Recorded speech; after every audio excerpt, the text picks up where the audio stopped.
11. Old age. Why this laughter? Why this joy when the world around you is perpetually burning? Why do you not seek the light of wisdom, even though you are surrounded by the darkness of ignorance? Behold this body, a dressed-up image, covered with wounds, sickly, joined together by bones, full of false thoughts. It has no stability, no strength to last. This body is wasted, full of sickness and frail. This decaying mass breaks to pieces, for indeed life ends in death. Those whitened bones resemble gourds strewn on the ground in autumn. What pleasure can one seek once you have seen them? This body is like a city made of bones.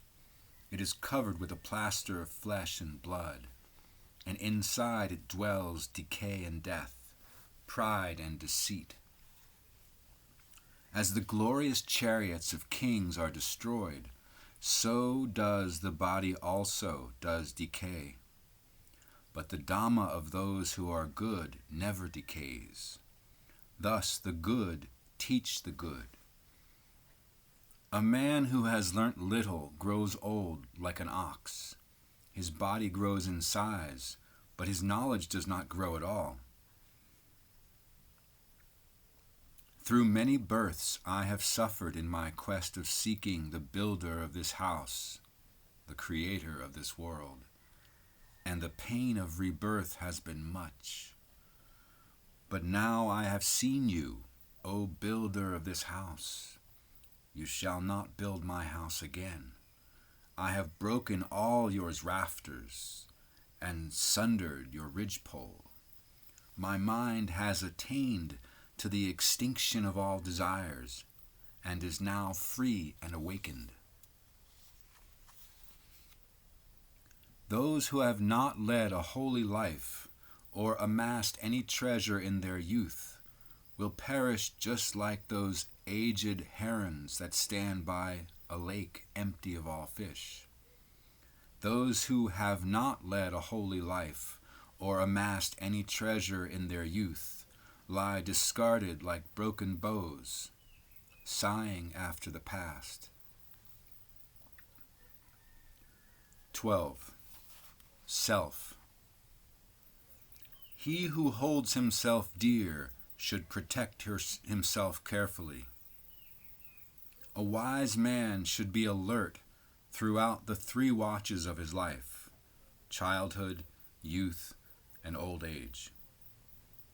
Let each man direct himself first to what is proper. Then let him teach others. Only then a wise man will not suffer reproach.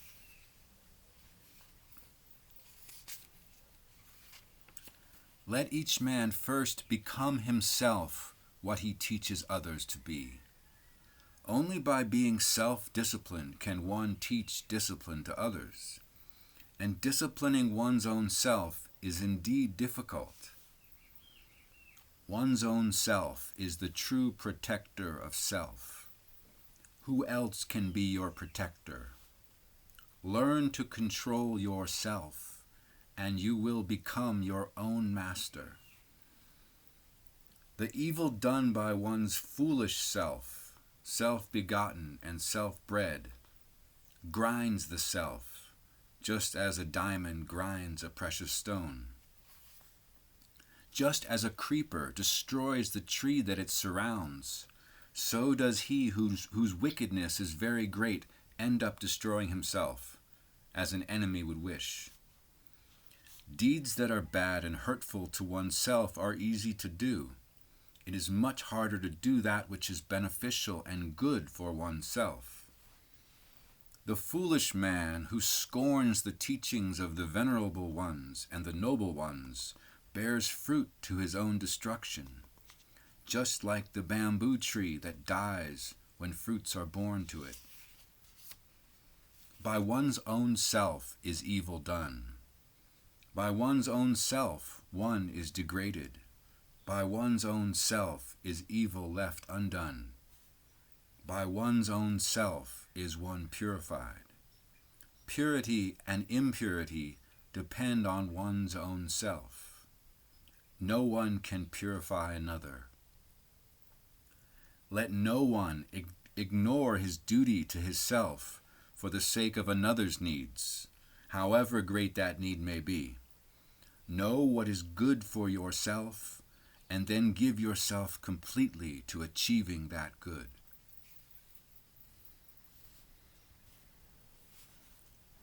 (13) The world.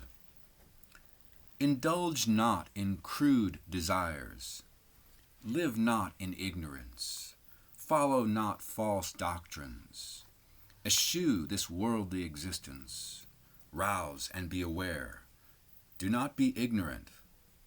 Follow the path of the sacred truth and be virtuous, for it is the virtuous that will find bliss in this world and in the next. Follow the path of the sacred truth of virtue. Follow not that of sin.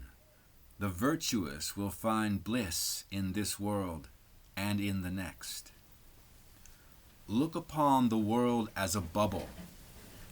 Look upon it as a mirage. The king of death does not see him who thus views the world. Come, see this glittering world, which is decorated like a royal chariot. The foolish revel in it, but the wise touch it not. He who was once ignorant, but then became aware, brightens up this world, just like the moon when freed from the clouds. He who overcomes his evil actions by good deeds brightens up this world, just like the moon when freed from clouds.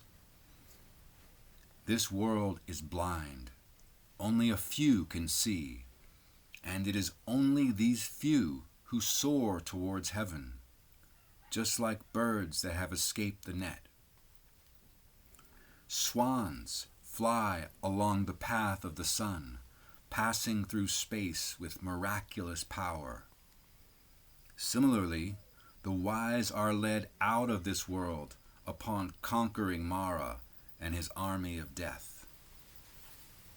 If a man speaks lies, defies the sacred truth, and scorns the hereafter, there is no evil he will not do. The miserly do not ascend to heavenly realms. It is fools who scoff at generosity. Those who are wise rejoice in giving, and through it are blessed with joy in this life and the next. More enriching than sovereignty over the earth, than going to heaven, than ruling over all worlds, is the reward of reaching the stream of spirituality.